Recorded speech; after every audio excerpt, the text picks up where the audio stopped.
Let's say we have a reaction that takes stable starting materials and changes them into unstable products. Would you call that reaction a favored or an unfavored reaction? Seems unfavored. Which means it probably won't happen. We probably would not predict this in the first place, is the point. If Okay. you think that the products will be less stable than the starting materials, you would tend not to predict the reaction in the first place. Good.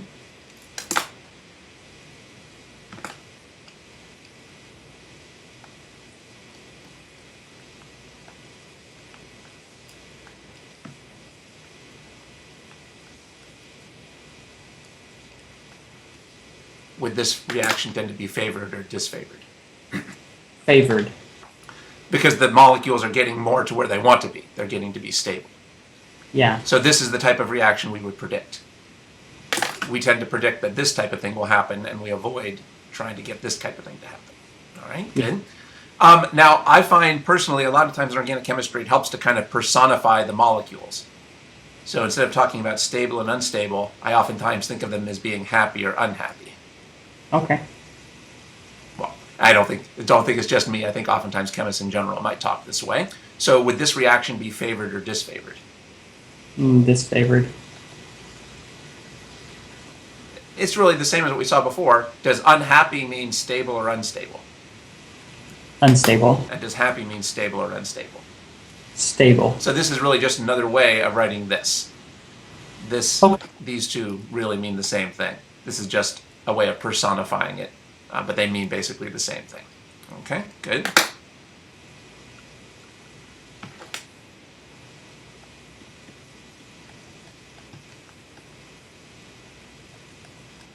So would this be favored or disfavored? Favored. Good.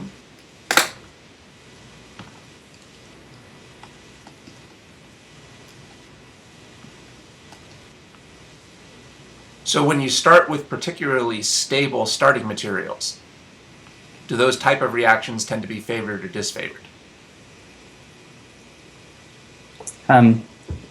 Sorry, I missed that for a second. If we start with starting materials that are particularly stable, would we expect those reactions to tend to be more favored or disfavored? Disfavored. If they're already stable, why would they want to react? Yeah. Okay. So oftentimes we don't compare the starting material and the product so directly. We just say the more stable the starting materials are, the less likely the reaction is. Okay. So would this be favored or disfavored? That would be favored. If they're unstable, that means they're very reactive. They want to get out of this unstable state.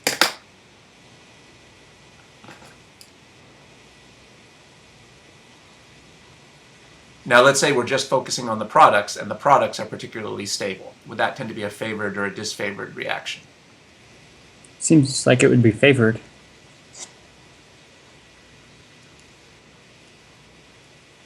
Because the molecules are falling into a state that they want to be in. Good. Yeah. And would this type of reaction tend to be favored or disfavored? This would be disfavored.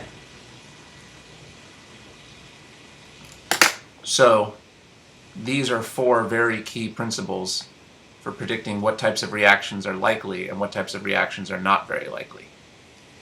Okay. I think people tend to get confused by this. So can we say that if you have a stable molecule, the reaction is disfavored? Can we say that if you have a stable molecule, the reaction is disfavored? Well, you might think so by looking at this, but that's oversimplifying it. It's not true that if you have a stable molecule, the reaction is disfavored. If you have a stable starting material, the reaction is disfavored. But if you have a stable product, the reaction is actually favored. I think that's what a lot of students tend not to realize. They just say, oh, the molecule is stable, so it's favored or disfavored. Oh, the molecule is unstable, so it's favored or disfavored. They don't focus carefully enough on the fact that there's two factors. It's not good enough to say whether the molecule is stable or unstable. You also have to identify whether it's a starting material or a product. Because notice the patterns for starting materials are the exact opposite of the patterns for products. I see. Yeah. And people don't realize that, and then they tend to fall into confusion. Okay, so my point is, you can't just say that's a stable molecule or that's an unstable molecule. You have to say that's a stable starting material or that's a stable product, because both of those factors determine how it's going to affect whether the reaction is favored or not. So, for example, a lot of people would look at this and they'd say, anytime I see an unstable molecule, the reaction is favored. Anytime I see an unstable molecule, the reaction is favored. But that's wrong. What they should be saying is that anytime I see an unstable starting material, the reaction is favored. But if I'm trying to make an unstable product, the reaction would be disfavored. Okay. Okay. And of course, we could put all this in terms of happy or unhappy if you prefer. So Sure. this would mean if you start with something happy, it's disfavored. But it's favored to try to make something happy. If you start with something unhappy, the reaction is favored. But it's hard to make something unhappy. Okay. Now, disfavored doesn't always mean impossible. Sometimes it does, sometimes it doesn't. But it does mean slower or more difficult. Okay. Okay. All right, so what I'd like to do now, I think we've made excellent progress on drawing resonance structures. So now I want to look specifically at how resonance helps us for the key topics in ochem. So I just want to go over a bunch of key topics from the first and second semesters of ochem and see directly how resonance is relevant for those. So let's take a look at that.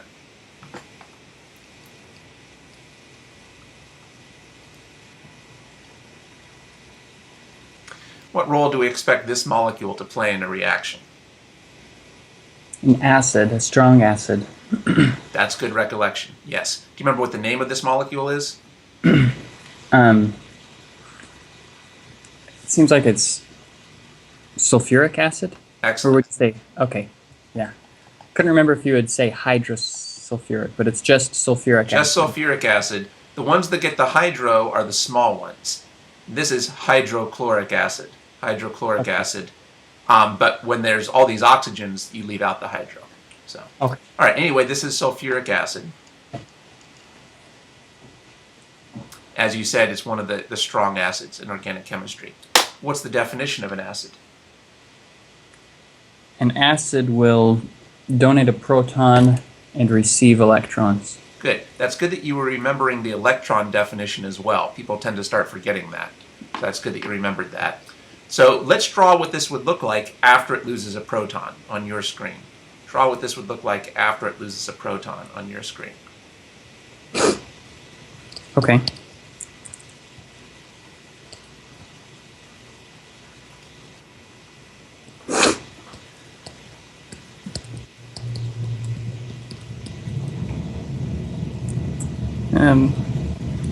So something would grab that hydrogen. Oops. Not a resonance arrow, reaction arrow.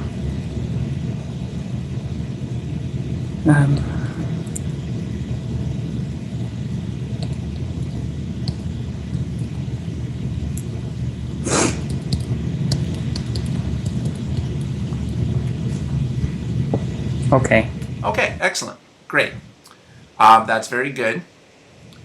Now, what's the name of the molecule on the left? Sulfuric acid. Good. We could write that down next to the molecule on the left. All right. I don't know if you remember the name of the molecule on the right, but it comes up a bit, so it's worth knowing. It's called hydrogen sulfate. So we can call that molecule on the right, or that ion on the right, hydrogen sulfate, because it's a sulfate ion with one hydrogen. Now, what reactivity would we expect for hydrogen sulfate? What role do we expect hydrogen sulfate to play in a reaction? We've learned that it's not really reactive because of resonance. You could, if you were unaware of the resonance, you might think the negative charge on the oxygen would make it nucleophilic or basic, but it seems to be stabilized through resonance. Okay, excellent. Very good. That's exactly what I was going for. So this is something we already talked about, but I wanted to review it because now we've gone over resonance. That's right. So we would predict really this would now be unreactive. Despite the negative charge, normally, what role does an oxygen with a negative charge usually play? Nucleophile, maybe base. Strong or weak? Strong. So this has totally changed the reactivity, right? And oxygen with a negative charge is usually highly reactive. It's usually a strong base. But there's so much resonance here that it's actually almost completely unreactive. So let's draw all the resonance structures for this molecule, since that's what we're focusing on here. Okay. You can do that directly on that picture that you have there. Let's just draw some new arrows and draw all the resonance structures.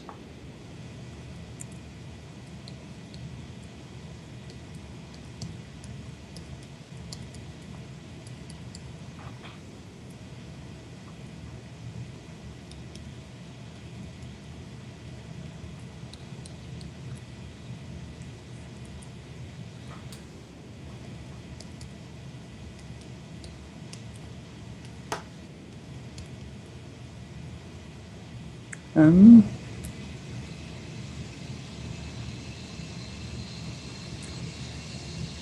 not quite sure if you would see any movement here. You might see that? I'm not quite sure about that last one.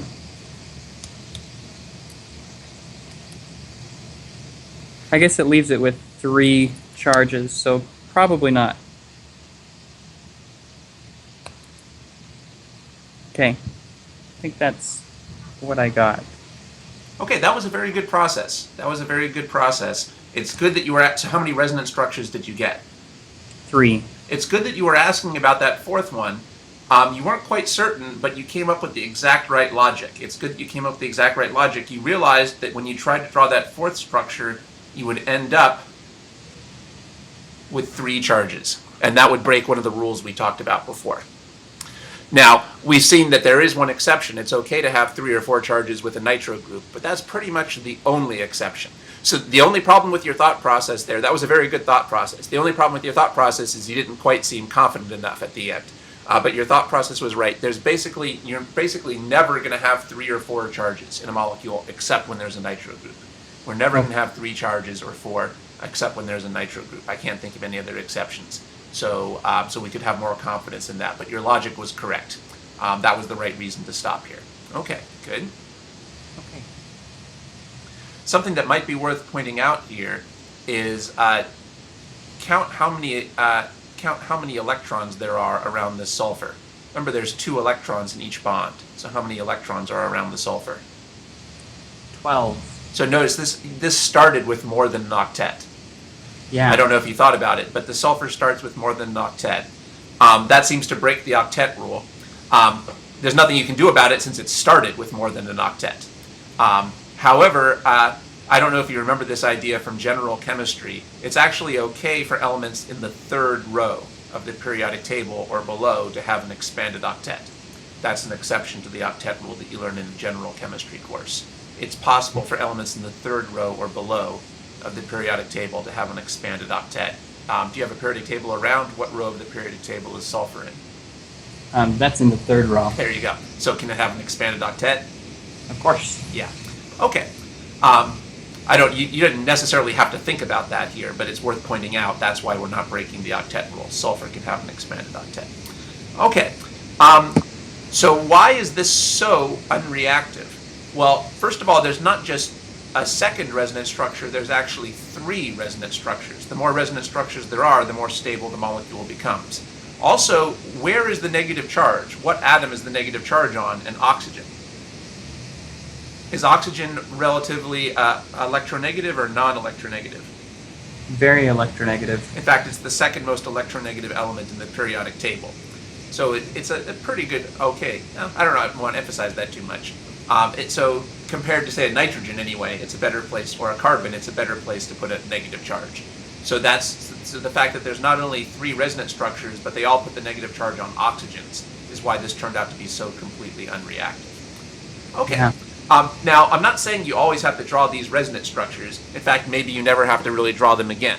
All you need to know is, you just need to know in the back of your mind that the reason that the hydrogen sulfate is unreactive is because of the resonance. Because of this, it's pretty uninteresting. We don't pay much attention to it, but I thought it's important to see why that is using the resonance, and that hopefully will help us to remember that.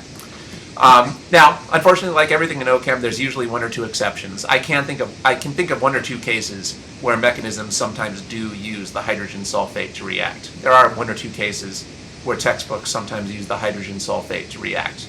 We might even see one later. But that's an exception. Usually the hydrogen sulfate is unreactive because of the resonance stabilization. Okay, good. I'll go back to my screen. One thing that you did well on this problem is that you remembered the Lewis structure for sulfuric acid. We talked about that earlier. That's good that you remembered it. It's worth memorizing this Lewis structure because it's not really obvious with this expanded octet. So that's good that you have that memorized. One thing I noticed is that when you were I asked you to draw what this would look like after it loses a proton. And you did something good. You tried to figure that out using electron-pushing arrows. But it was slightly uncomfortable because I didn't tell you who was taking the proton. So you kind of just drew this with something unknown over here. And that's not a bad idea. That's not a bad idea. But actually what chemists often do is they often do this. Oftentimes they just show an acid losing a proton without showing who's taking the proton. Now this is not realistic. There has to be someone taking the proton. But as a shortcut, oftentimes that's left out. So Okay. This is what you might have done on this problem. So just for the practice, this is something we probably should have practiced before because you'll see this a lot in the textbook. So let's draw what you would get using just this electron pushing arrow. Let's do this on your screen. Draw what the product would be based on this electron pushing arrow.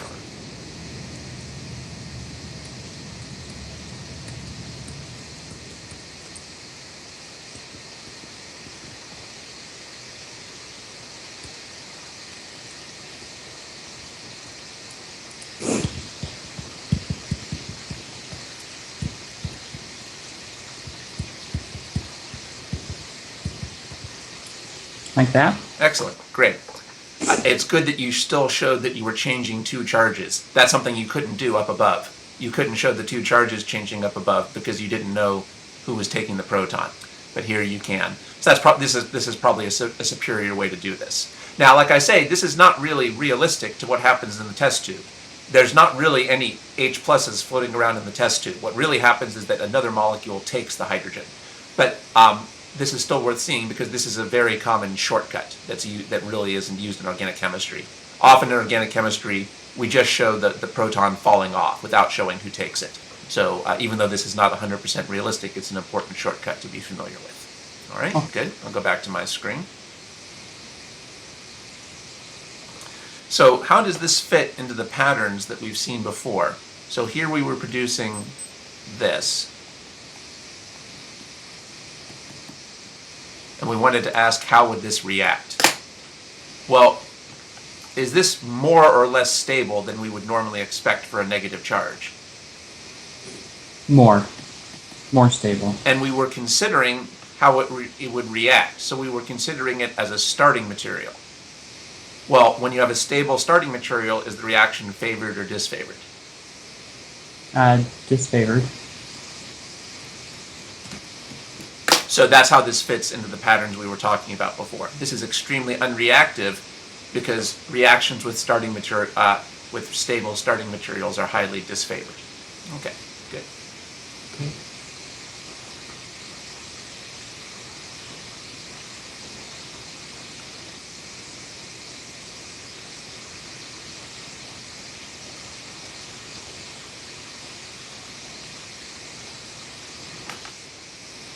So when you see something with a negative charge, what role do you usually expect it to play? When you see an atom with a negative charge, what role do you expect it to play? Nucleophile or base.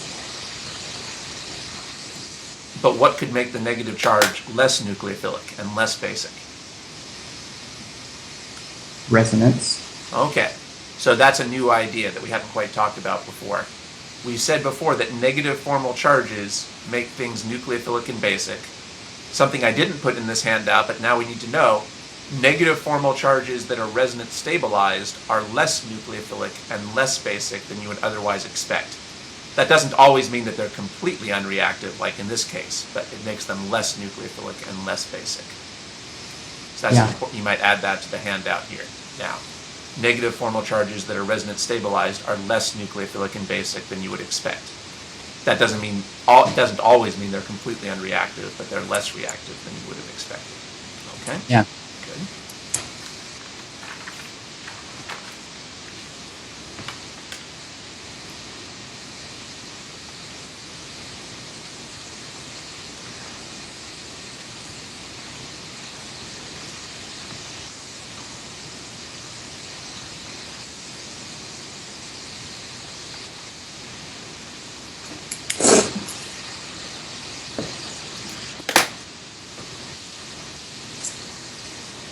Do you know what the name of this type of functional group is?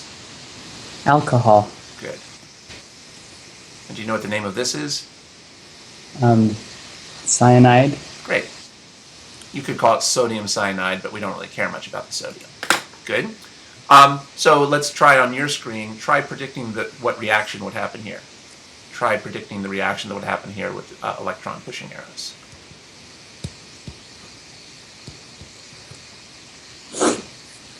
All right.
I'm still thinking?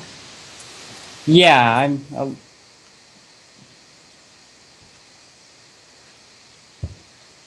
caught in a fog. Trying to just remember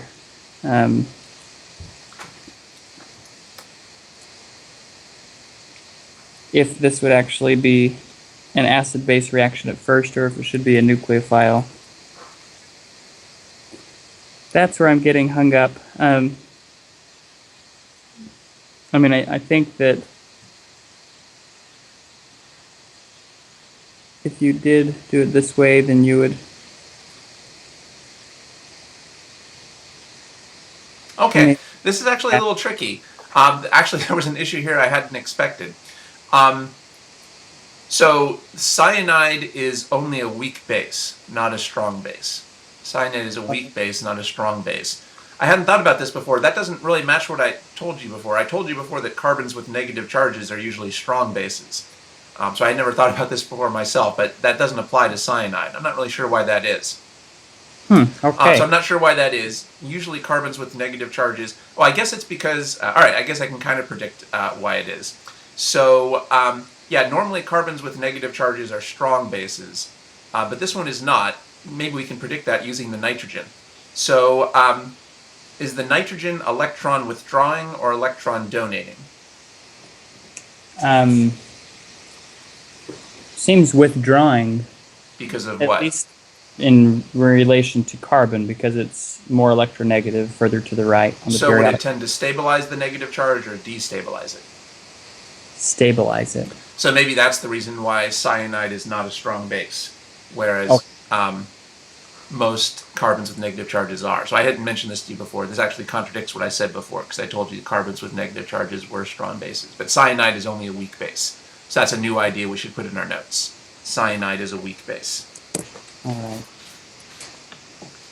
So with that new extra information that we hadn't talked about before, does that first set of reaction arrows you drew make sense? No, it doesn't. That would be two weak bases reacting. So it should actually That would be a weak base reacting with a weak acid. Yes, Right. thanks. Okay, good. Said that wrong. Um, what would be better?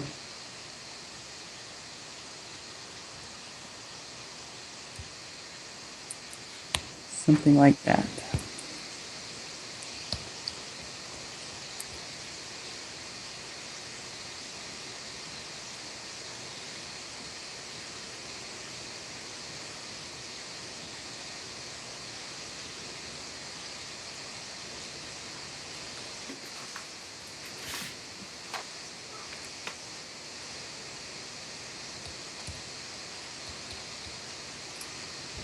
Yeah, I think that would be better.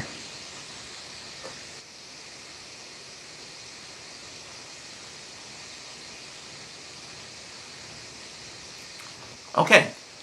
What role do you have the carbon playing? On the cyanide, it would Yeah. be a nucleophile. Is that reasonable? Yeah, And why is it reasonable?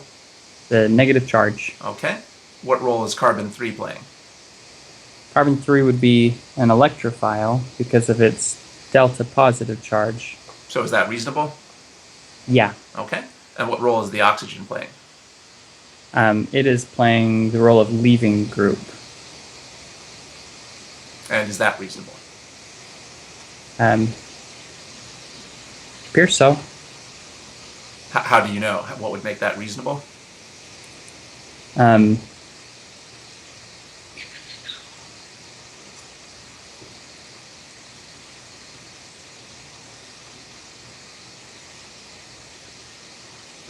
maybe it won't be.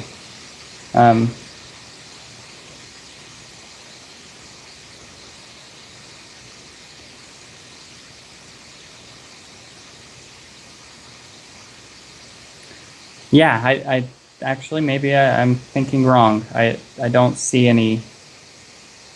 It has no positive charge to make it. It does have a delta negative charge on it.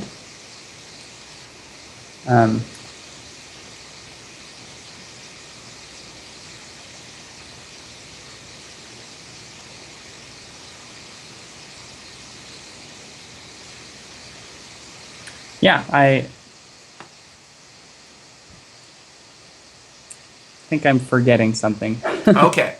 So, well, what makes things into electrophiles? Leaving groups? What's the best sign of a leaving group? A positive formal charge. And the oxygen certainly doesn't have that. Right. Well, what are there any neutral atoms that can be leaving groups?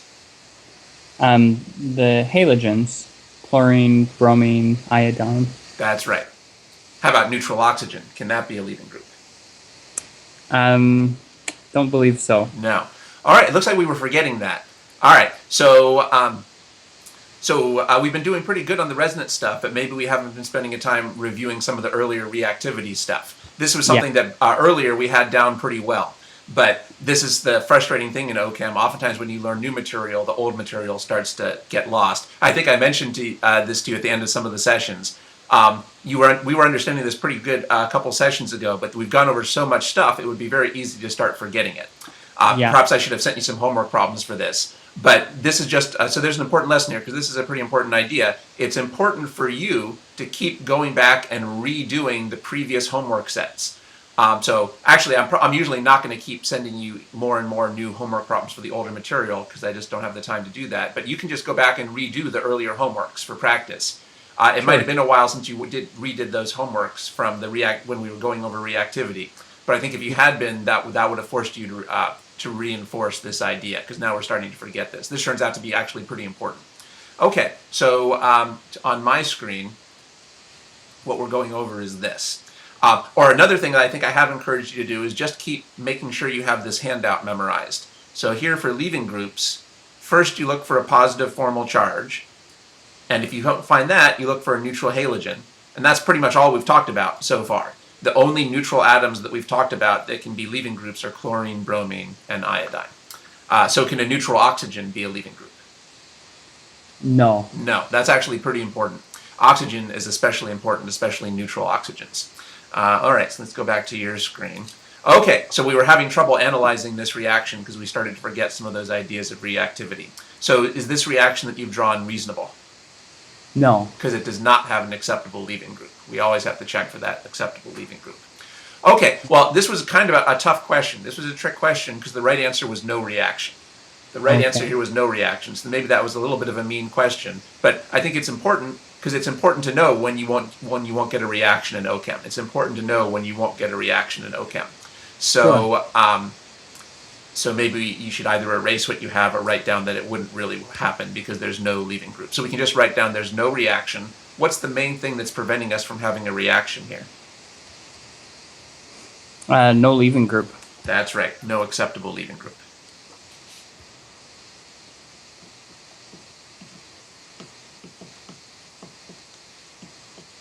That's actually more important than anything new stuff we're going to go over today. It's very important to know when molecules have a acceptable leaving group.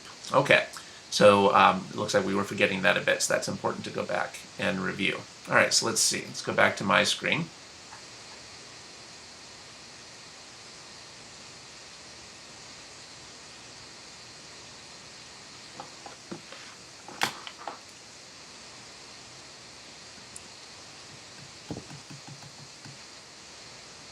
So notice, can alcohols act as electrophiles in their original form?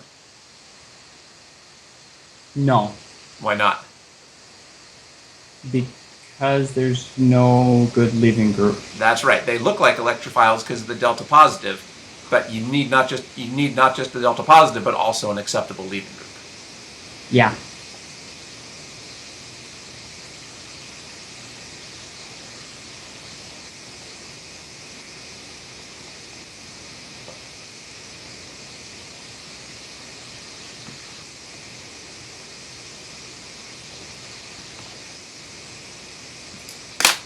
Okay, here's a new molecule that I don't think we haven't talked about this quite before, but let's see if we can predict what might happen here. Let's try this on your screen. Let's see if we can come up with reasonable arrows in this case. Okay.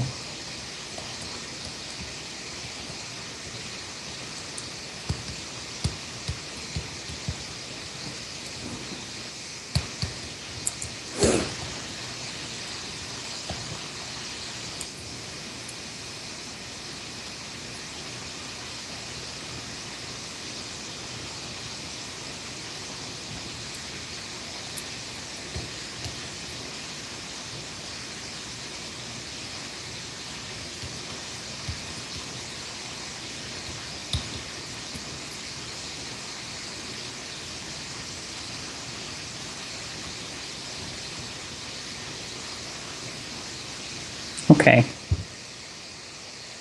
Okay. Now that we're going back to doing reactions, we should be careful to always number all the carbons again. Sure.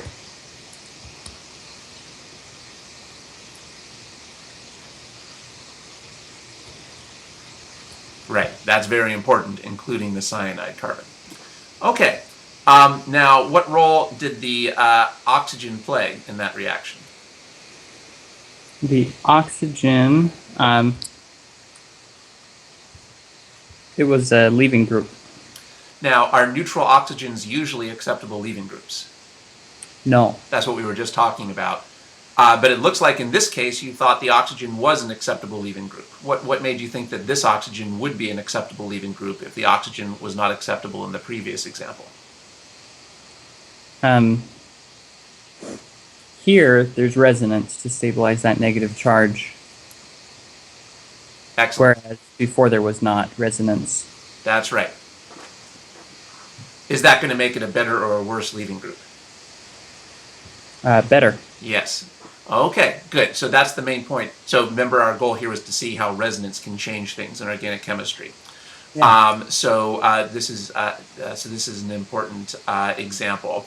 Now, you don't normally have to draw the resonance, but since we're focusing on resonance now, let's do that. Go ahead and draw the possible resonance structures so we can see them. Okay.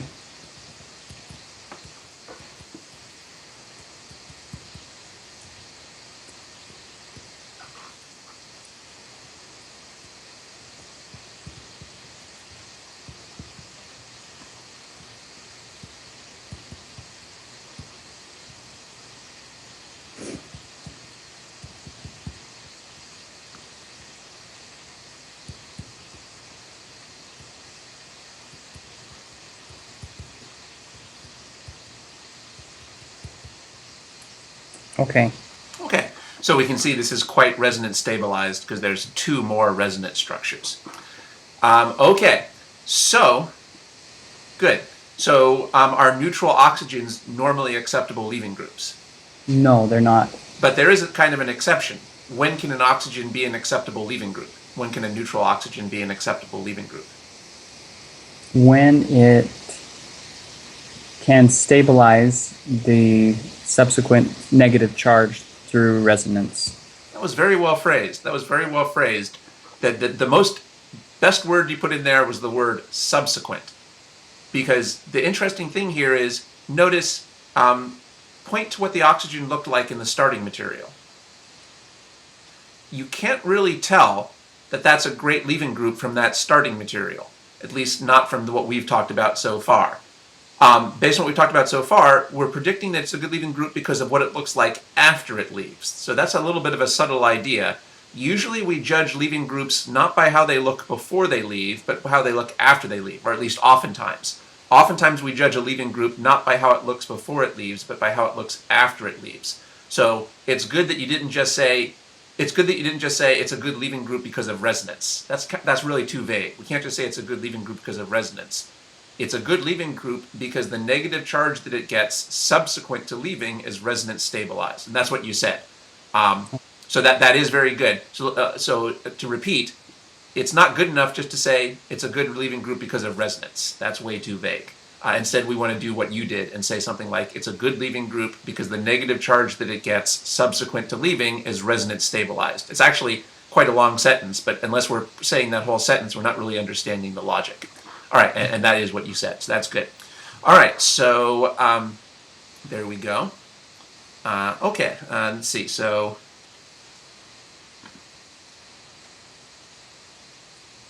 maybe I'll go back to my screen.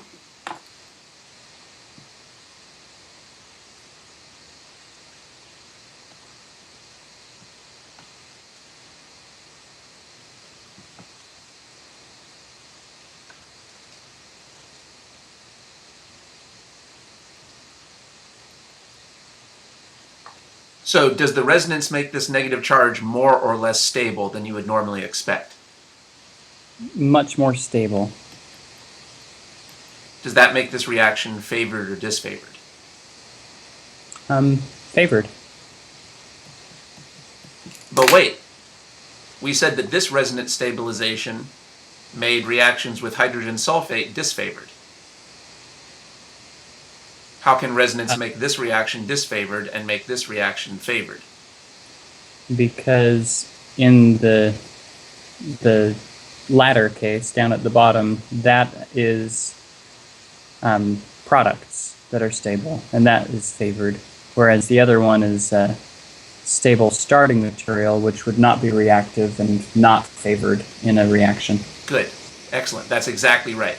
So here we're going back to the ideas we talked about. What matters is not just whether you're stable or not, but whether you're being thought of as a starting material or a product. That's why, remember I said it's not good enough to say that resonance favors this reaction. You can't just say this is favored because resonance. Because notice, resonance makes something into a worse starting material and a better product. So you can't just say it's favored because of resonance or disfavored because of resonance. You have to say it's favored because it's making a product that's resonance stabilized, or it's disfavored because it has a starting material that's resonance stabilized. Okay, so like I said, you can't just say resonance. You have to say the product is resonance stabilized, which favors the reaction, or the starting material is resonance stabilized, which would destabilize a reaction. Okay. Okay. And you already were pretty much saying that. Okay, good. So notice this is interesting. This did not have an acceptable leaving group, but that doesn't mean we have to give up on oxygens as leaving groups. If we can make the oxygen into this, then it would be an acceptable leaving group. So this type of group here is called a sulfonate.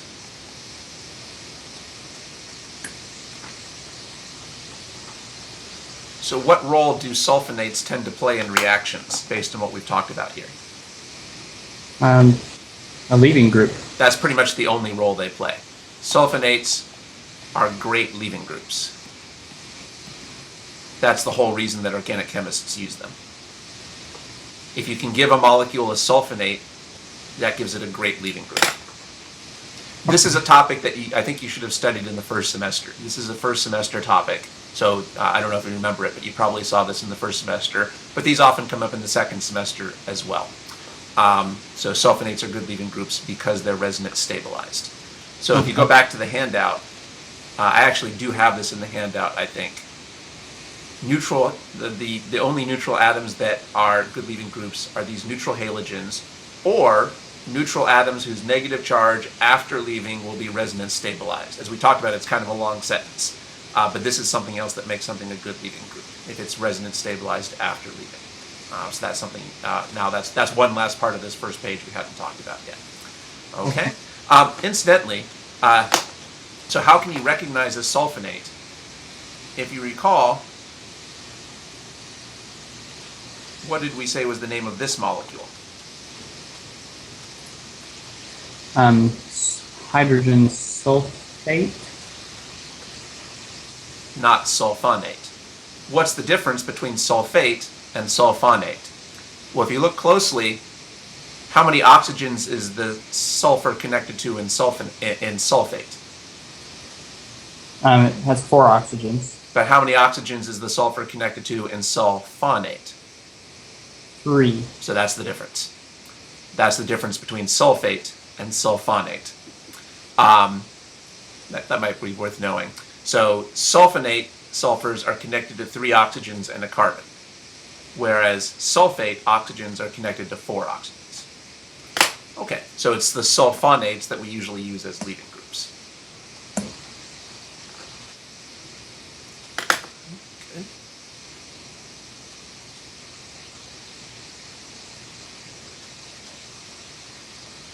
Let's see.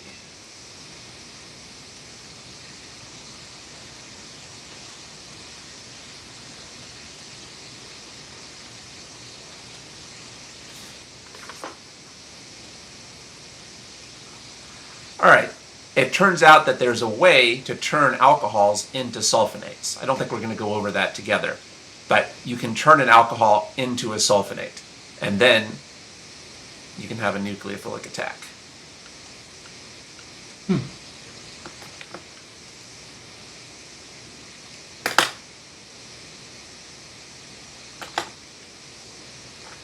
By the way, this sulfonate is often abbreviated.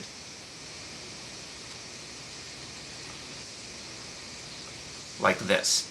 So this abbreviation means the same thing as this. This is methyl sulfonate, because this is a methyl group. This is methyl sulfonate, so the reaction could just be written like this.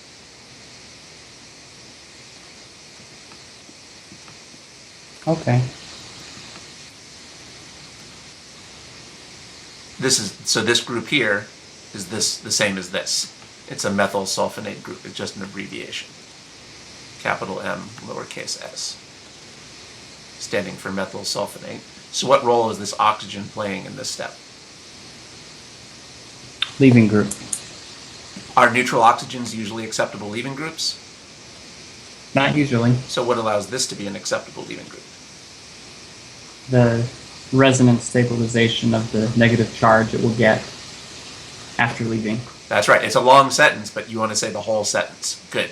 Now notice the one disadvantage here to this notation is you can't see the resonance. With this abbreviation, you can't see that it's resonance stabilized, but you should know in the back of your mind that that's what's happening, because this is the true picture. Okay.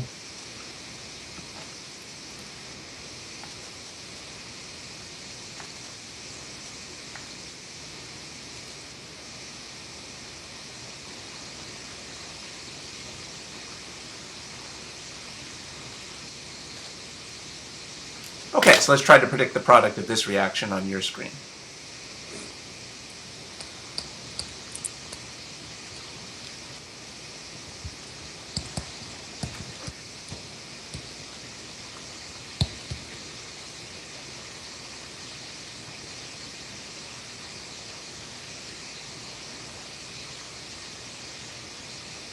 Yeah, I don't think we've got a reaction here either. What's the key thing that's preventing us from getting a reaction? There's no leaving group. No acceptable leaving group. Good. Are neutral oxygens acceptable leaving groups? Not unless it has resonance stabilization. That's right. So generally no, except unless there's a particular reason. Okay, good.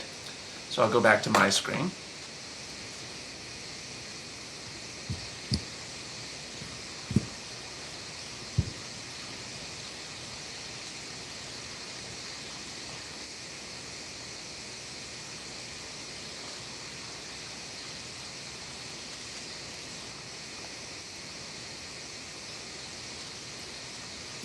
Okay, so let's try to predict the product here. Let's try that on your screen. Try to draw some reasonable arrows.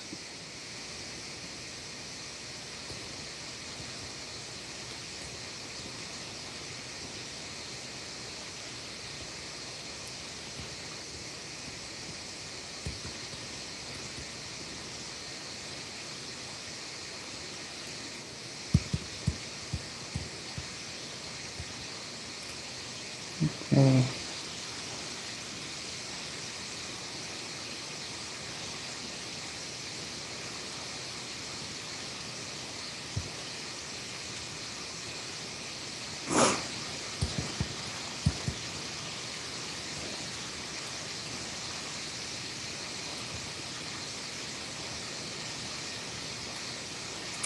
Seems lots of carbons.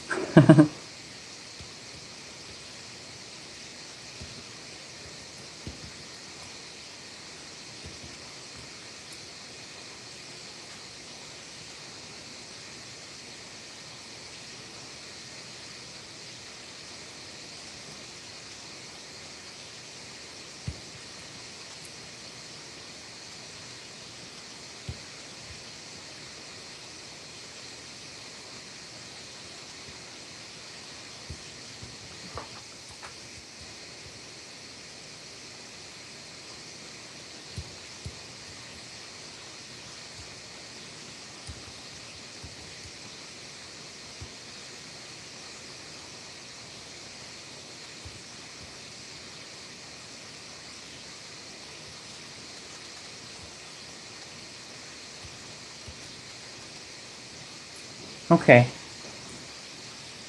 Okay, good. So what role did the oxygen play here? Leaving group.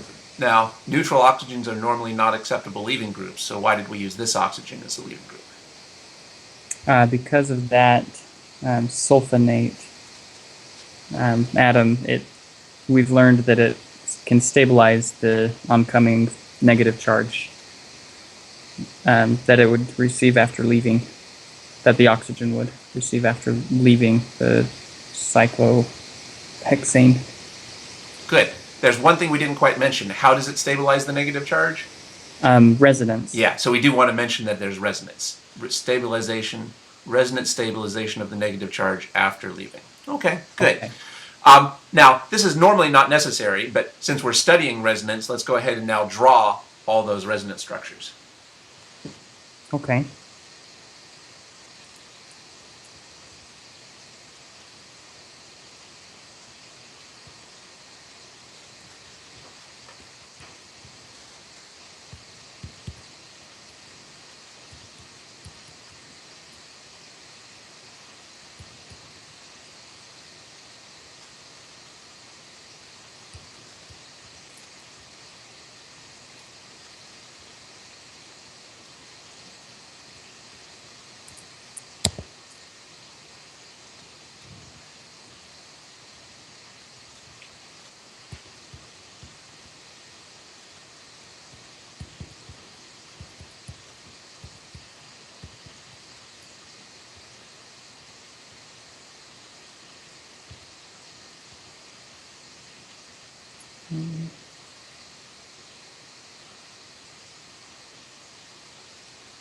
Guess this may not be pertinent to the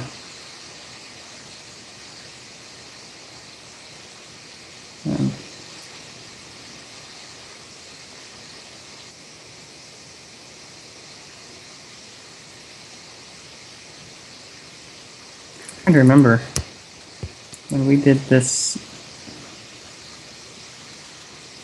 cycle. Seems like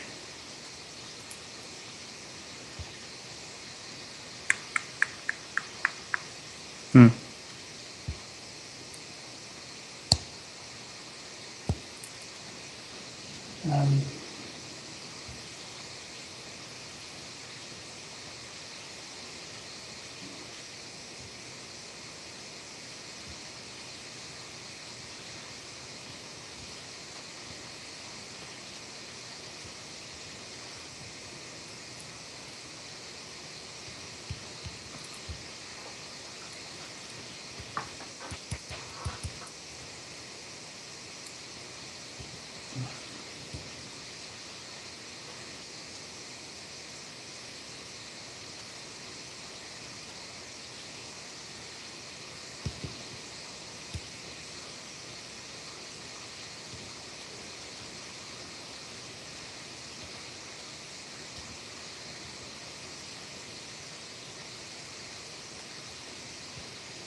Well, no.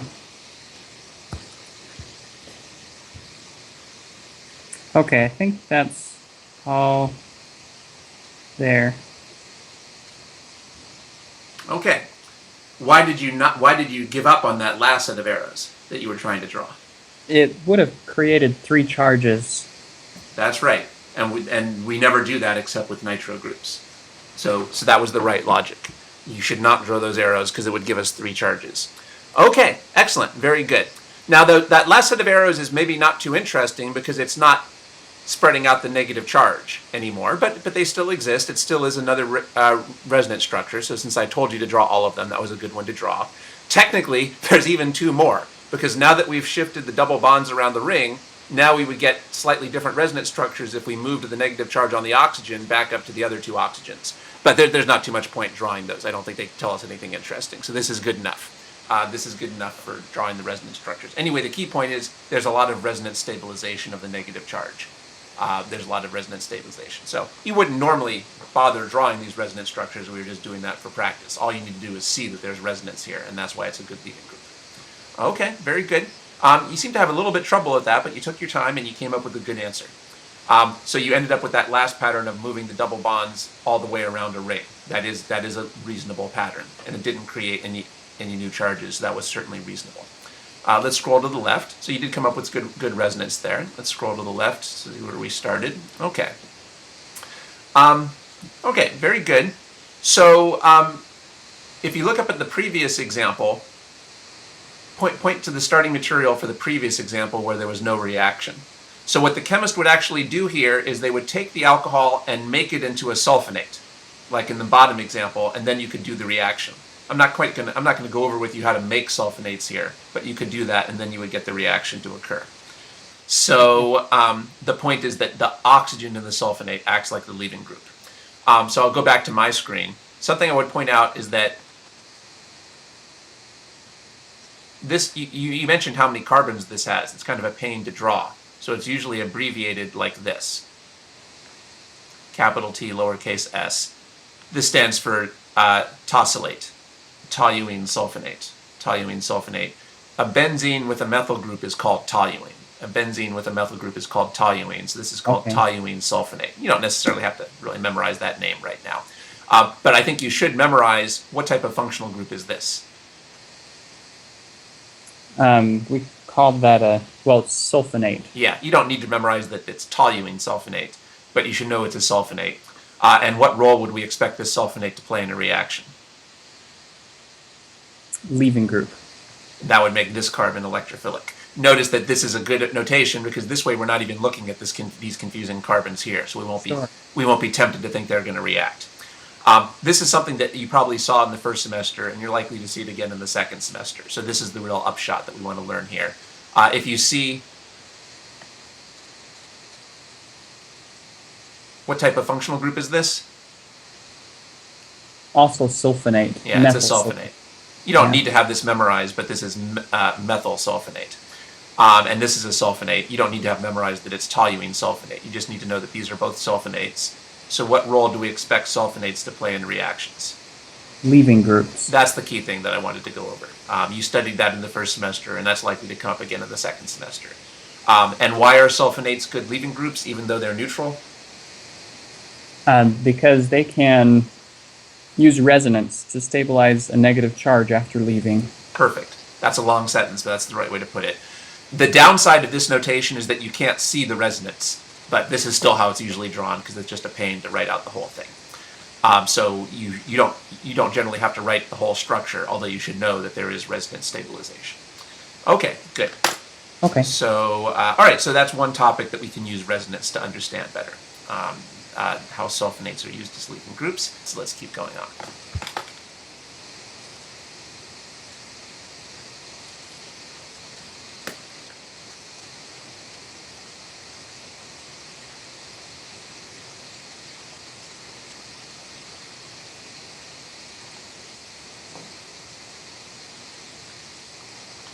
Okay, predict the reactivity for this molecule. It could be a strong base or nucleophile.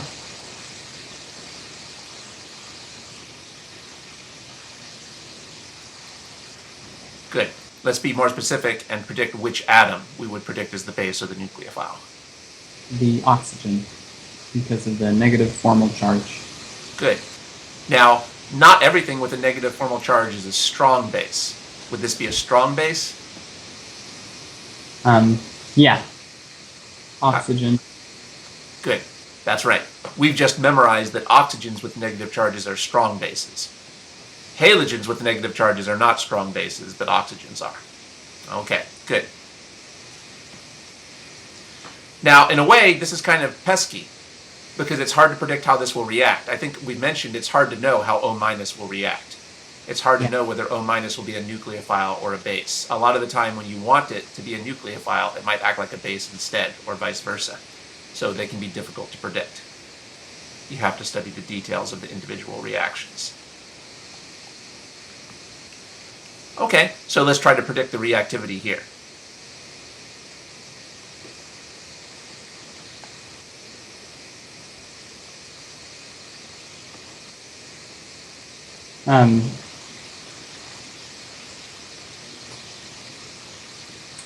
It seems that either oxygen, through resonance, could have a negative formal charge, but that may make them less basic because that negative charge is stabilized and maybe less nucleophilic. It seems that they could still play the role of nucleophile or base, but perhaps not as strong. So who's the nucleophilic atom? Either oxygen. Good. Either oxygen. Yeah. Would you expect them to be strong bases? Not really, because of resonance stabilizing that negative charge. That's right. This is the case where we have a stable starting material, which would tend to disfavor the reaction. Now, this certainly doesn't make it impossible. These certainly still could act like bases, but they're certainly not as strong as this O-. So these would be bases, but not super strong, not strong bases.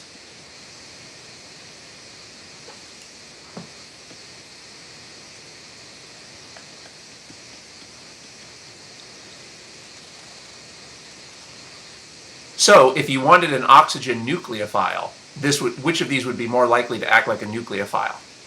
The top or the bottom? The top. All right, actually, forget that. That's a hard thing to discuss. Let's see. These are still pretty good nucleophiles. I guess the main point I wanted to make here is that they're not very strong bases anymore. Okay. These are not very strong bases anymore because of the resonance stabilization. All right. You don't normally have to draw this, but since this is a whole topic here, let's confirm this by actually drawing the resonance structures. So let's do that on your screen.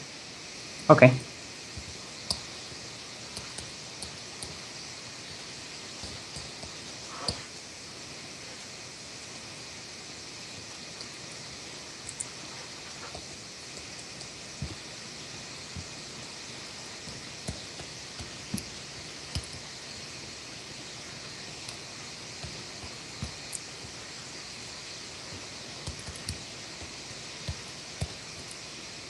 Okay.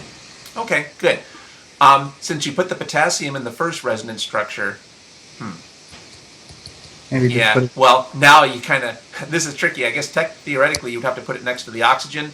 I think the best thing is leave the potassium out. The best Okay. thing is just to leave the potassium out. Okay. All right. Well, this just confirms the resonance stabilization that we were just talking about. And it shows that they're both reactive, but they're not strong bases anymore. Okay, so that's a topic from the first semester. You might not remember seeing that, but it probably came up in the first semester. Okay. Okay. Well, I think that covers it for that. So this is just an application of resonance. So when you see something with a negative charge, what role does that tend to play? Nucleophile or base? That's what the handout says here. Yeah. One thing it doesn't say, though, is what happens when the negative formal charge is resonance stabilized. Yeah, resonance makes them less nucleophilic and less basic. That's right. It turns out that the less basic is more important, although that's not obvious. So, for example, it usually wouldn't be a strong base anymore. It's still considered a good nucleophile, but it's not considered a strong base. But it certainly is less nucleophilic and less basic than it would have been before. Okay, so in any case, resonance stabilization of a negative charge tends to reduce how nucleophilic and basic it is. Now, remember, it doesn't eliminate it. This still is a nucleophilic atom, and it still is a basic atom, but not as much as before. Okay. If there was a resonance structure where this had a positive charge, it probably wouldn't be nucleophilic or basic at all. But it's just, here it's just less nucleophilic and less basic. All right, good.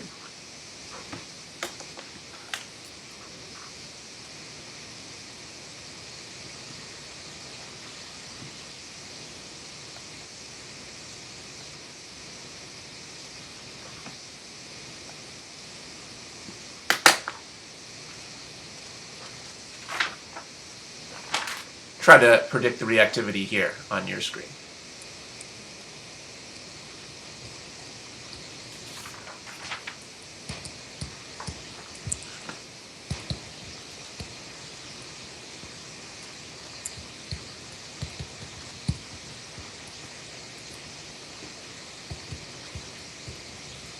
Okay. Okay, excellent. Does it look like we're done or that there's more steps? Oh, yeah. I think we could. Good. I didn't say to keep going, but let's keep going until it looks like we're done. Um,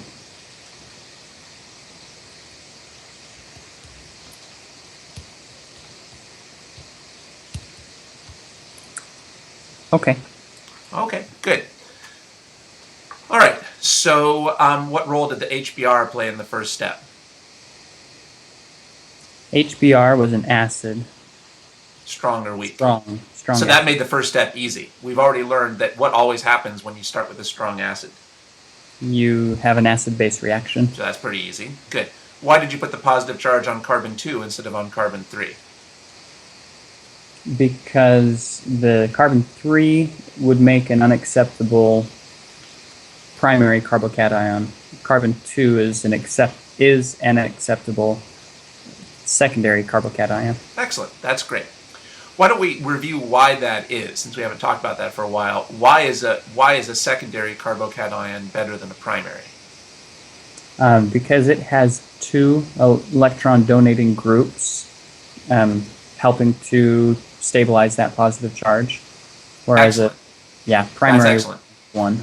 Excellent. That's a great explanation. The most important thing you said is you specifically pointed out that the carbon chains stabilize the positive charge because they're electron donating. So a lot of students might just say, well, the secondary is better because it's more substituted or because it has more carbon chains. But that doesn't explain why the carbon chains are stabilizing. It's because they're electron donating. So they stabilize the positive charge. That was a very good explanation. That's good that you're remembering that. We haven't talked about that in a while, so that's good. Okay, very good. So I think that's a good discussion of that reaction. So let's go back to my screen. Okay.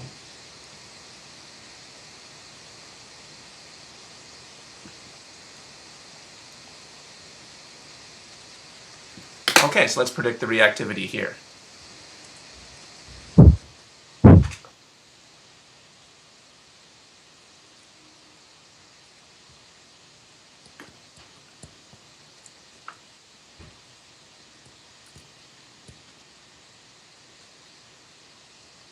Okay. Let's see.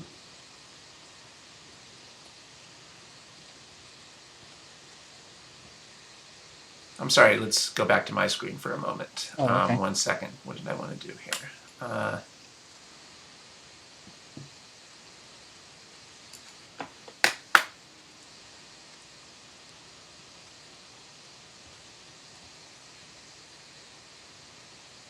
Yeah, let's do this instead. Sorry, but let's do this example. Okay.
Um, I'm not sure the best technique for this. Would you just draw another arrow if there was an alternate path? That's good. Yes, if you think there's an alternate path, you can just. It looks like you're doing that. You're doing that well. Okay.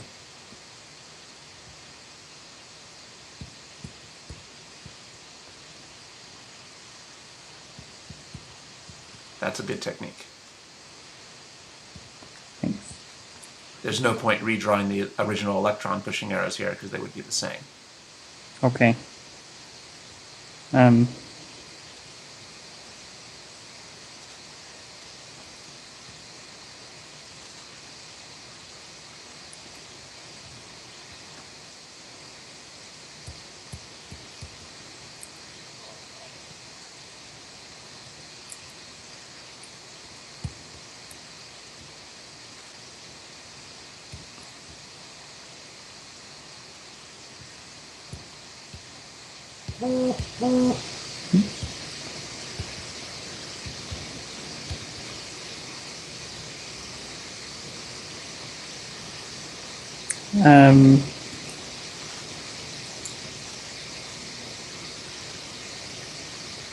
seems there are two ways you could kind of go at this. You could either redraw this reaction, having the other pi bond be the nucleophile. Now, there's not too much point to doing it that way because the two pi bonds are so equivalent to each other. I see. Okay. You could then show it through resonance. I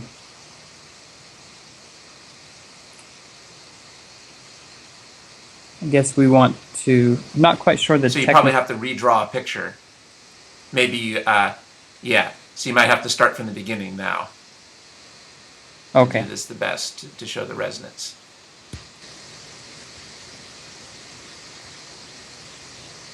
Okay. So.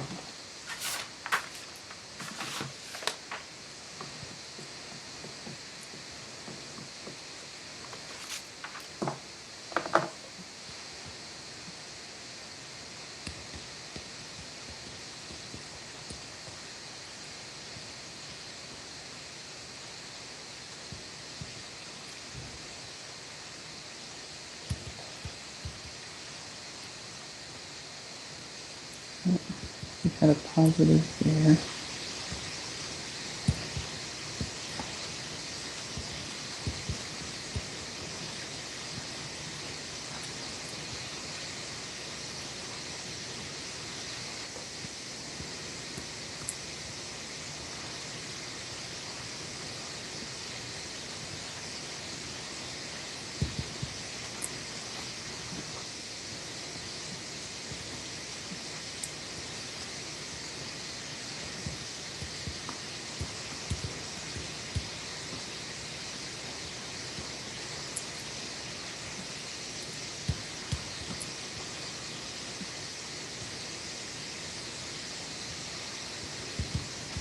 Sorry for the noise there.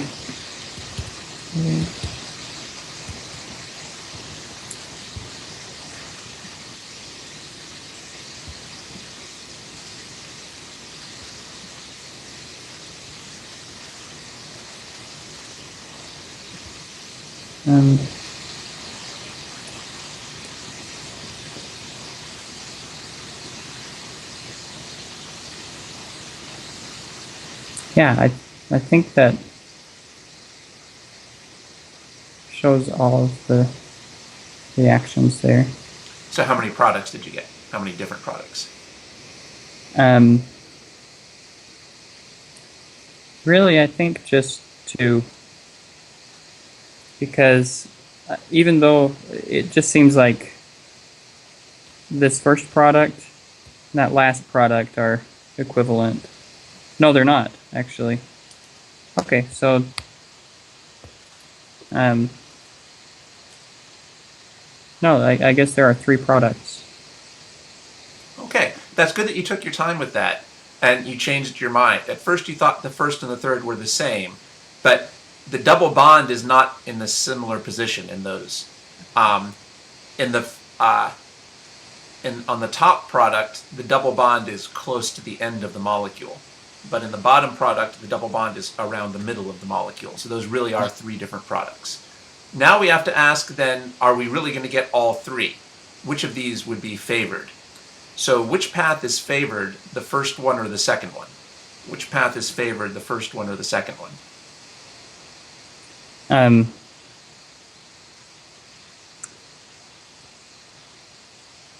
It would. I don't know. I don't know that there is a favored path with resonance.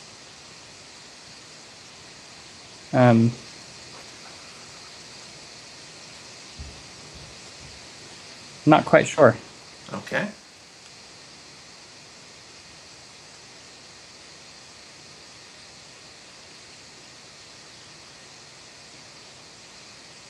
Okay, so let's try to work that out. So, how many steps are there in this reaction? 2 steps.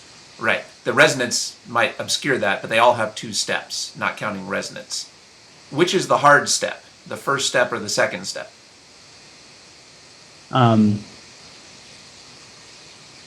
I'd say the first step was. Why is that the hard step? You're not dealing with formal charges. It's more partial delta charges.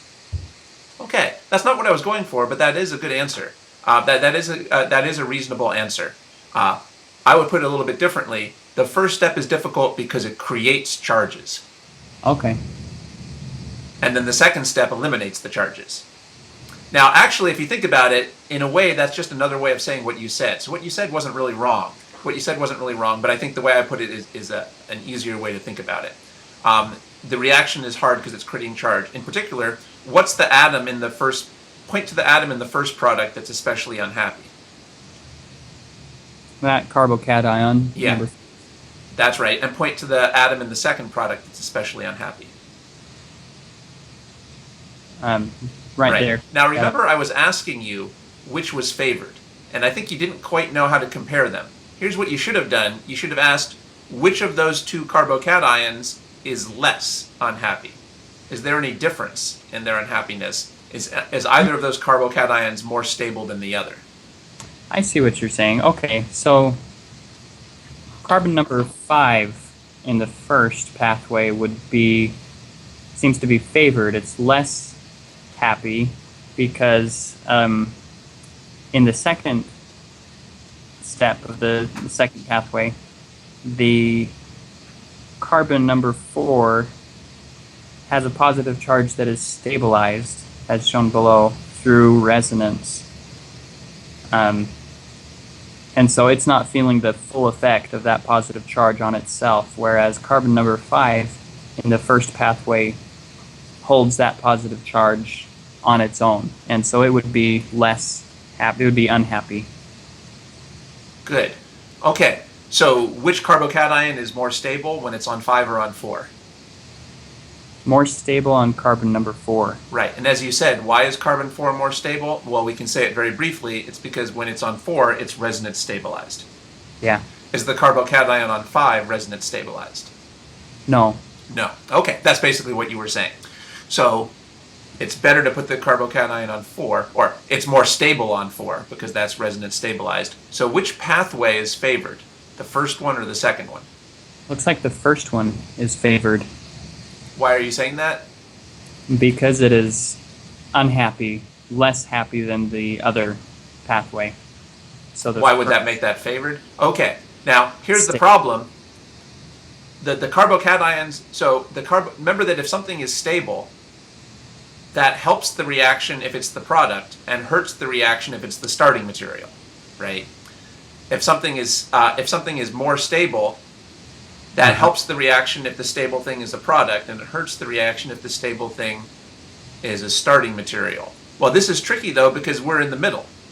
Those carbocations are products of the first step, but they're starting materials for the second step. So which step should we be focusing on?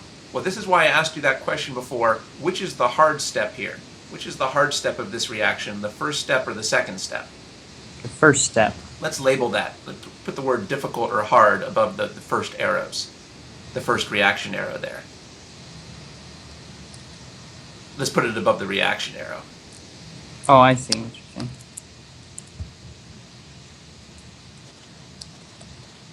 That's the hard step. You can write that above the second reaction arrow down below too. Or, yeah, good. So, did you ever hear the term rate determining step in the first semester? Yeah, So what's the rate determining step here, the first or the second? the first. Because that's the hard step. The hard step is the rate determining step. That's what determines how fast the reaction is going to go. Okay. So, which step do we need to focus on to decide which pathway is favored? The first step or the second step? The first step. Yeah, it's the rate determining step that really determines what's going to happen and how quickly it's going to happen. The second steps are not interesting because the second step is easy in both cases. It doesn't matter, so you're probably right. The second step is probably easier for the top path than for the bottom path. The second step is easier for the top path than for the bottom path, but it doesn't matter because they're both already so easy to start with that it doesn't make much difference. They're both already so easy because they're both getting rid of carbocations. They're both already happening so quickly that it doesn't matter that the top one is even a little bit easier. What matters is helping the hard step. The analogy here is, let's say that you take a walk, say with a toddler. So you're holding hands with a toddler and you're taking a walk. Who's going to determine how fast you walk, you or the toddler? The toddler. Right. What I'm saying is, you could walk a lot faster than the toddler. So if the toddler is a good walker, you'll walk fast. And if the toddler is a bad walker, you'll walk slow. You're not the problem, right? I'm sure you can walk as fast as the toddler. So let's say you're out there taking a walk with the toddler and you're not walking fast enough. Let's say you're not walking fast enough. How can you get the walk to go quicker? Do you need to make it easier for you to walk, or do you need to make it easier for the toddler to walk? For me to walk. Oh, no, I guess I didn't quite explain the analogy well enough. So, if you're out there holding hands with a toddler and you're not getting through the walk quickly enough, who's holding you back, you or the toddler? I see. Okay. The toddler. So, if you wanted to get through the walk faster, should you focus on finding a way for you to walk faster or a way for the toddler to walk faster? The toddler. Right, because you're not holding your back anyway. So it's not like you could say shift to better running shoes and then you would be able to go faster because your shoes are not the problem. Maybe you need better shoes for the toddler, or maybe you need to tell them they'll get some ice cream when you get back home or something, because they're what's holding you back. So the point is, it's the hard step here that's holding us back. If you're out there walking with the toddler, we have to focus. What determines what's going to happen is how quickly the toddler can walk. Well, if there's a hard step and an easy step, what determines what's going to happen is how hard the hard step is. Okay. I'm not sure if I'm not quite describing this correctly, but the point here is, so when we're trying to figure out which of these reactions is favored, should we be focusing on the carbocations as products of the first step or as starting materials for the second step? As products for the first step. Because that's the hard step. That's what's going to determine which is favored. which is the easier product to make. Because they're both going to be great starting materials. Both of them are going to be great starting materials for the second step. It doesn't matter which one is the better one. So, which of these is the better product for the first step? This second pathway. Yes, is the better product. And why Yeah. is that? Because this is more stable than the first path. Because of the resonance. Yes. Resonance stabilized, yeah. So which path do we expect to be favored? This second path. Yeah, which I don't think is what you were answering before. I think before you were answering the first path, and I think that's because you were focusing on who made the second step easier. But the second step is already so easy that it doesn't matter. It's just like you're already such a great walker that it doesn't matter if you get better walking shoes when you're out walking with a toddler. It's not going to make much difference. The second step is totally easy for both of them. What matters is making the first step easier. So that's why when there's multiple step reactions, you have to analyze them by first figuring out which is the hard step, which is the rate determining step. That's the step that's going to determine the path. All right, I don't know if I don't know if I was quite organized in describing that, but I think now we're getting the idea. So in any case, so what did we come up with? Which pathway is favored, the top or the bottom? I mean, the top or the middle? The middle. Right. Now, that still doesn't tell you, does that mean that we'll just get more of the middle, or does that mean we won't get the top path at all? Well, remember, what is it that's stabilizing the carbocation in the middle path? Resonance. Is resonance usually a very important factor or not so important? Seems very important. Yeah, that was kind of a vague question. I don't know if I've quite emphasized this, but resonance is usually a determining factor. If one path has resonance and one doesn't, you're not going to do the path without resonance at all. I haven't really told you that before. But if one path has resonance and the other doesn't, you usually just completely ignore it. So actually, we might now cross out the top path. That's not going to happen at all to any appreciable extent. So in a way, that was a mistake. That top path is kind of a mistake. That's not going to happen. That's not the product that your instructor would want you to draw. Your instructor wouldn't want you to draw that. I guess maybe it's a good idea to draw it just to see why it won't happen. It's a good idea to draw it just to see that it's not resonance stabilized, but then we need to cross it out. It won't happen because there's no resonance stabilization. If one path has resonance and the other has resonance, if one path is favored by resonance and another path isn't, you usually only do the resonance stabilized path. Okay, so took us a while to explain that, but now we're seeing that important idea. Well, I guess the next question I have is, would you see that third product? I guess, would there actually be two products, like a mix between this product and this product? That's a good question. So far I've only been comparing 1 and 2. I haven't looked at the third one yet, so now we can move to that. Well, what do you think? It seems like you'd get a mix, because before we talked about there being I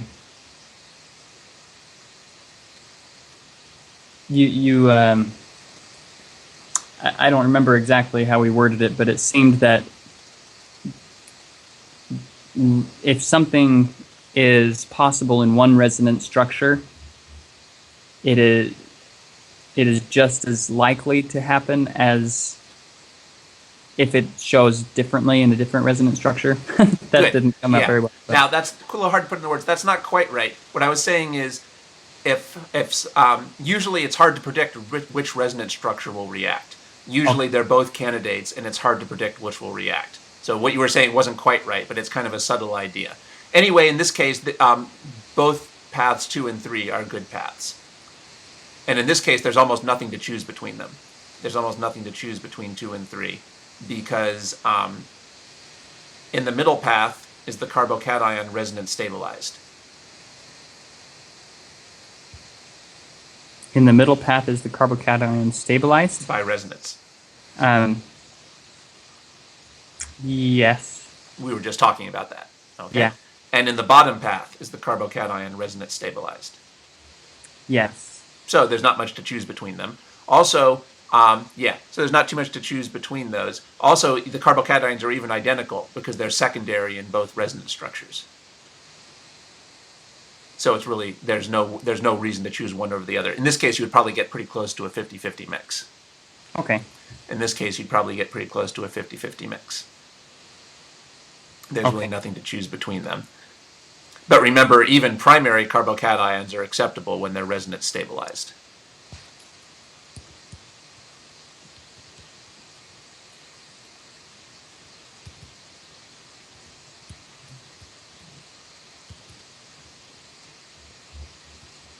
Okay.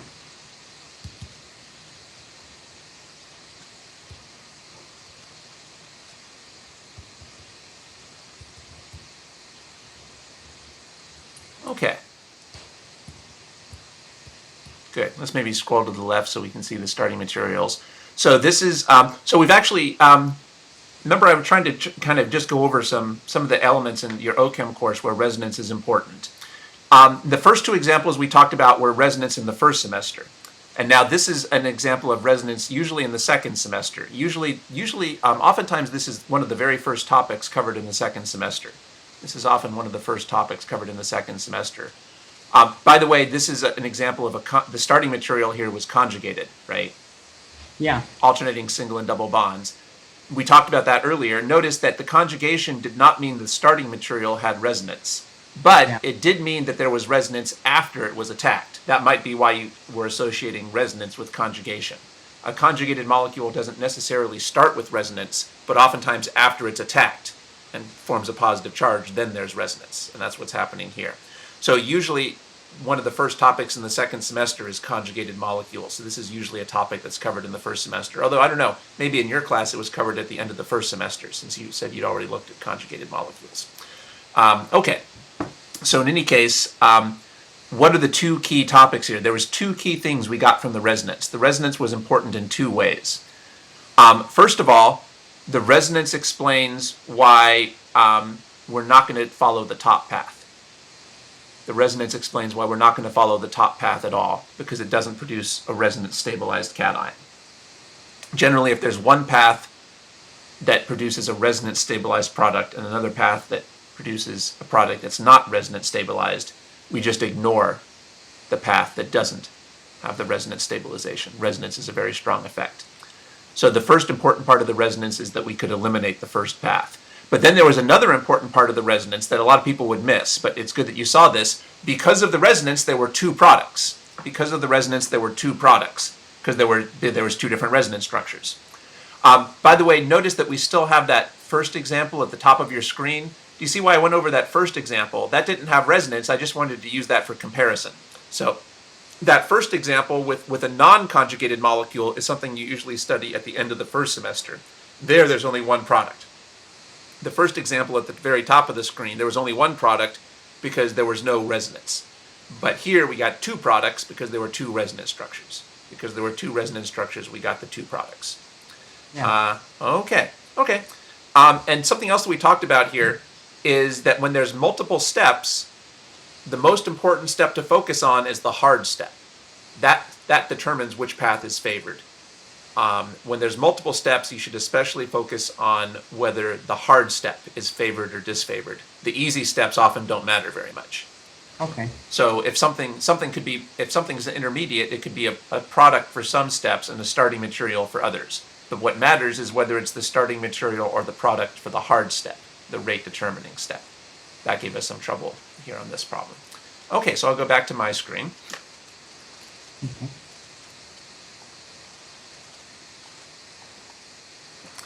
Notice that we got both of our products by starting by attacking the 4-5 bond, not the 2-3 bond in this case.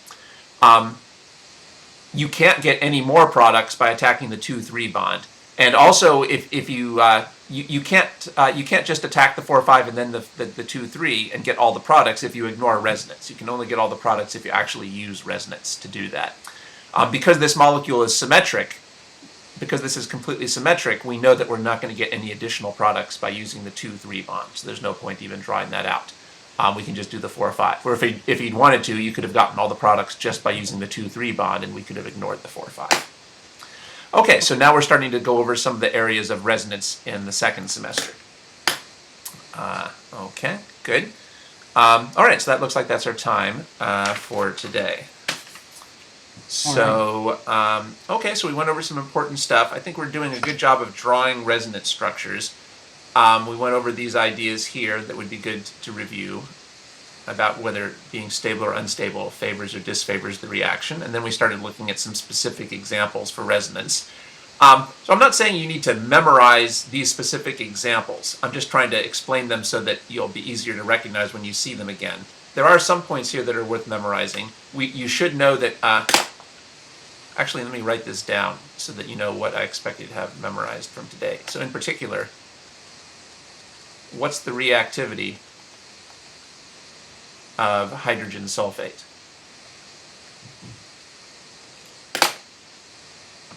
It is not reactive because it is stabilizing the negative charge through resonance. That's right. So I expect you to have memorized that this is not reactive because of the resonance stabilization.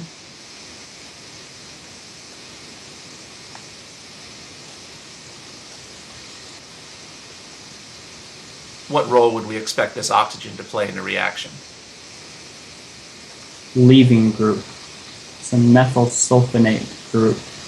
And it is okay to leave because the negative charge that it would acquire after leaving would be stabilized through resonance. Even though you can't see the resonance when it's written this way. But I'm writing it this way because this is how it's usually written in the textbook. Okay. And what role would you expect this oxygen to play? Also leaving group for the very same reason. That's right. You don't need to have memorized what this structure is, but you need to know that it's resonance stabilized. So actually that is worth memorizing because that's an important idea in both the first and second semesters. Okay. So maybe I did expect you to have this memorized. So these ideas are important enough that we might as well just learn them so that we can use them in reactions. You don't necessarily have to have, and I don't know, there's no point why not, you can't memorize this. This is probably going to be one of the first topics in the second semester, so why not learn it now? Okay, so we also went over how to analyze what happens when HBr attacks a conjugated system. Maybe this stuff we've gone over is important enough that it is kind of worth memorizing right now. Okay, so we also saw, I think there was a couple things, well, there was one thing in particular that we went over earlier that we saw you had forgotten, or a couple of things. There are some cases where I think you're not noticing the delta positives that make things electrophilic. So remember to watch out for that. And also, I think you had forgotten earlier, is this an acceptable leaving group? It is not. That's pretty important. So one thing you might be consider doing is, there's no reason why you can't go back and redo some of the homework assignments I gave you earlier. Obviously, you don't necessarily have to do all of them, but it's good to kind of keep spot checking yourself.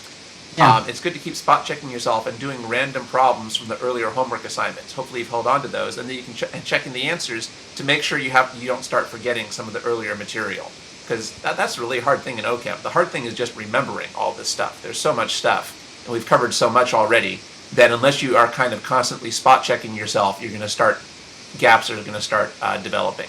So we've been meeting quite a while now, so I would start recommending just between each pair of sessions, try to take some time to do some random problems from some of the earlier homework assignments that we've done, using your own judgment as to what you're most likely to have forgotten, so that you keep reinforcing that material. Because these are a couple things that I think we might have started forgetting to apply.